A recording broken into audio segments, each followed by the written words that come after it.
Good morning. আরেকটি সকালে একটা নতুন ভিডিওর সঙ্গে তোমাদের সাথে দেখা হলো। আজকে হলো সোমবার আর পুরো বাড়ি ফাঁকা, সবাই গেছে ভাইকে নিয়ে কলকাতায় ডাক্তার দেখাতে। আর আমি আজকে সকাল সকাল ঘুম থেকে উঠে পড়েছি, আর এখন বাজে 9:30 নাগাদ। এখন আমি তুলির ব্রেকফাস্ট বানাচ্ছি, সকালবেলায় গোলা রুটি। এটা খেয়েই তুলি যাবে, তুলির আজকে এক্সাম আছে, আমি দিতে যাব। এই খাবারটা বানানোর পরে বাবুকে আমি একটু ফ্রেশ হব, হয়ে বাবুকে উঠাবো। তাহলে চলো কমপ্লিট করে নিই। তারপরে তুলি প্রায় রেডি হওয়ার মুখেই, আমি ওকে আগেই ডেকে দিয়েছি রেডি হওয়ার জন্য। তারপরে এখানে কমপ্লিট হয়ে গেছে গোলা রুটি, আর এখানে আমি একটু ব্রাশ করে নিই। আর ব্রাশ করতে যাবো তখনই মনে হলো আমি ব্রাশে পেস্টে জল দিইনি, তাহলে চলো একটু ভিজিয়ে আসি। তারপরে ভিজিয়ে চলে এসেছি। আর বাইরে কিন্তু কটকট করছে রোদটা খুব সুন্দর উঠেছে। এখন আমি ভাবছি যে আমি সোয়েটারটা পরে যাব কি যাব না, তাই ভাবছি সোয়েটারটা পরেই যাব। তাহলে চলো ব্রাশটা করে নিই। আর তোমাদেরকে বলো না বাইরে রোদ উঠেছে, তাই তোমাদেরকে একবার দেখিয়ে দিলাম। টকটক করছে দেখো বাইরে রোদে একবারে। আজকে যত রোদ বেশি পড়বে তত সন্ধেবেলায় ঠান্ডা বেশি পড়বে। আর এইদিকে তুলি রেডি হয়ে গেছে, আর দেখো দেখো এদিকে বাবু ঘুমোচ্ছে, বাবুকে তুলিনি, আমি রেডি হয়েই বাবুকে তুলবো। আর এই দেখো তুলি বুড়ি এই ঘরে রেডি হচ্ছে।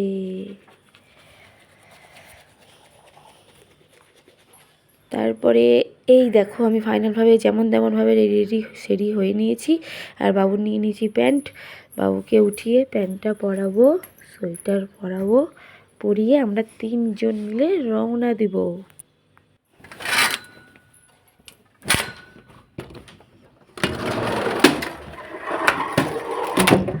বাবু, বাবু, বাবু, চলো দিদিকে স্কুলে দিতে যাব। কই সোনা বাবা, উঠো।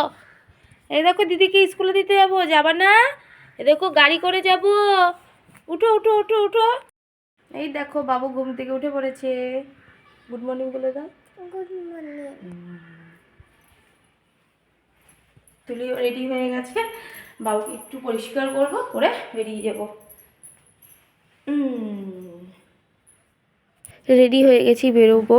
তুলি জুতো পরছে, আর গোপাল না থাকলে না খুবই অসুবিধা হয় সব দিকেই বলো, কারণ আমি তো তেমনভাবে বাইরে বেরোই না। ও A to Z সব কিছু করে।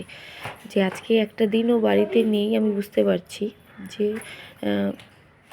ও না থাকাতে আমার কত কত প্রবলেম হচ্ছে।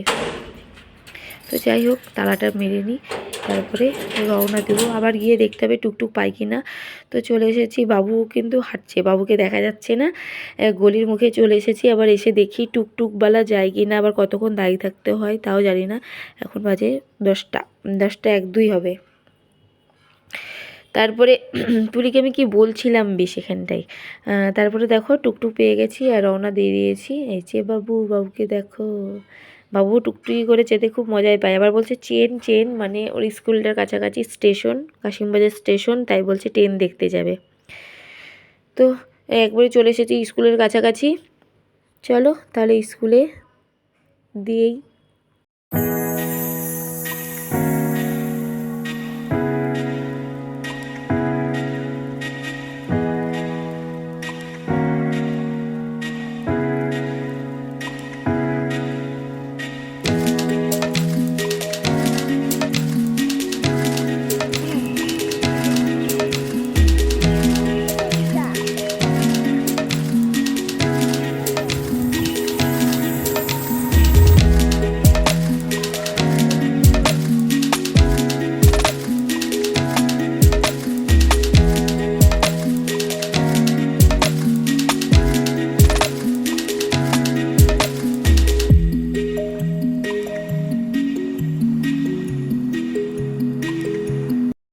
এই যে আমরা বাড়ি চলে এসেছি দিদিকে স্কুলে দিয়ে না। আর বাবু কি খেয়েছে হাতে, হাত দেখিয়ে দাও, হাতটা দেখিয়ে দাও।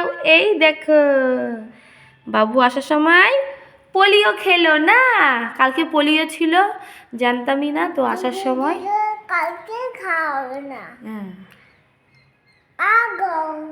হ্যাঁ দিয়ে আসার সময় তুলিকে দিয়ে স্কুল থেকে আসার সময় বাবুকে খাই নিয়ে চলে আসলাম।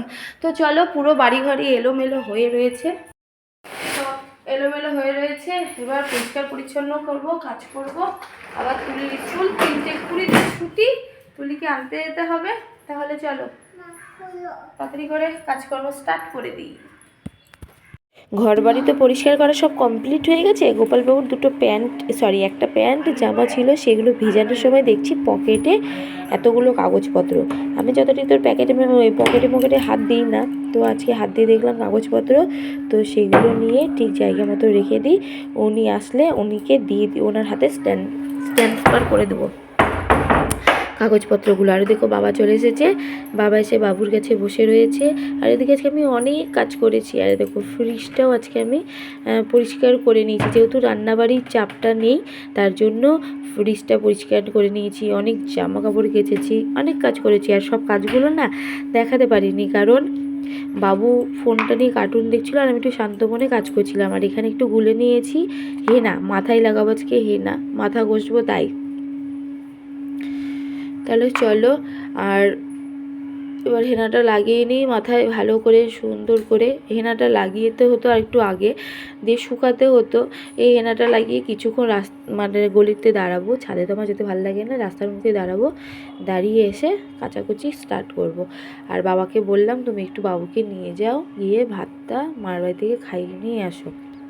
এবার বাবু যাবো না করছে, দেখা যাক বাবু যায় কি না।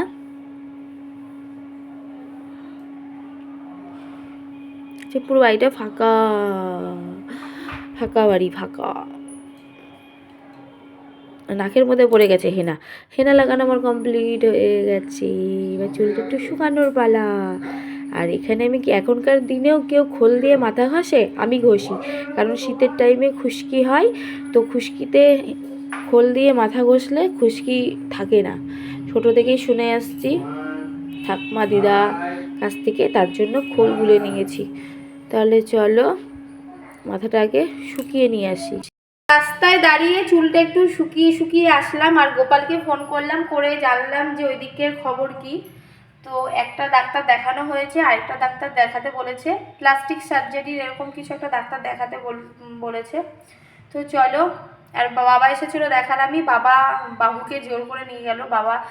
বাবু অনেকদিন বাবাদের বাড়িতে যায় না, তো গেল। আর আমি এদিকে চটপট করে স্নান করে নিই। আর আজকে তুলি নাই, মা নাই, কেউ নাই দেখে ওই বাড়ি থেকে না ফুলও তুলে আনা হয়নি। তো আজকে ফুল ছাড়াই মনে হয় পুজো করতে হবে, তারপরে রান্না করব। যেহেতু আজকে বাড়িতে কেউ নাই, তাই শুকনো মানে সিদ্ধ ভাত বানিয়ে নেবো আমার আর তুলির জন্য। তুলি আসবে 3:20-তে। আর হ্যাঁ, বাবাকে বলে দিলাম, বাবা তুমি একটু গিয়ে নিয়ে এসো, তাহলে আমাকে যেতে হয় না তাড়াহুড়ো করে। তাহলে চলো স্নান করে এসে তোমাদের সাথে আবার দেখা হচ্ছে। স্নান পুজো কমপ্লিট হয়ে গেছে, ওইদিকে ভাতের জলটা বসিয়ে এসেছি। আর এখানে জামা কাপড় দেখো কত। আর এদিকে দেখো বাবুর স্নান হয়ে গেছে, বাবুকে দাদু দিয়ে গেল, বাবু স্নান করে নিল, দিয়ে শুরু করে দিয়েছে বাবু বদমাইশি। আর যত ভিজানো জামা কাপড় ছিল ওই যে সব বাইরে মিলে দিয়েছি। তাহলে চলো এই জামা কাপড়গুলো ভাঁজ করতে অনেকটা টাইম লাগবে, চটপট করে ভাঁজ করে নিই, কারণ বাবু অলরেডি দুষ্টুমি চালু করে দিয়েছে। দেখো দেখো, এই যে এই ঘরে বাবুর কটা জামা কাপড় ছিল এনে রেখে দিলাম, সব জামা কাপড়ের জায়গা মতো রেখে দিয়েছি। আর মার যে যা জামা কাপড় ছিল সেই কটা ভাঁজ করে মার ঘরে রেখে এলাম। এই লাইটটা অফ করতে হবে তো। ভাত প্রায় ফুটেই গেল, এই দেখো ভাতটা একটু দেরি করে বসালাম, ওই যে বললাম তুলি এসে একটু সিদ্ধ ভাতটা একটু গরম গরম খেলে ভালো লাগবে। আর বাবু ওখানে চেঁচাচ্ছে, বাবু এখন বলছে ওকে ফোনে কার্টুন দিয়ে দিতে। তাহলে চলো পরে দেখা হচ্ছে। বিকেলের পর থেকে আর তোমাদের সাথে অনেকটা টাইমই দেখা হয়নি, এখন প্রায় 9:30-10টার কাছাকাছি বাজে রাত। আর মারা ওইদিকে সবাই চলে এসেছে। আর দেখো বাবু এখানে লেস খাচ্ছে, আর আমি রাতের ডিনারের জন্য একবারে খিচুড়ি বসিয়ে দিচ্ছি। তো মা এসে ফ্রেশ হয়ে স্নান টান করে নিয়েছে, আর এই দেখো খিচুড়ি বসিয়ে দিয়েছি একবারে সব সবজি দিয়ে। তো চলো আজকের মতো ভিডিওটা আমি এখানেই শেষ করছি। সবাই ভালো থেকো, সুস্থ থেকো, আবার নতুন ব্লগের সাথে দেখা হবে। Tata, good night.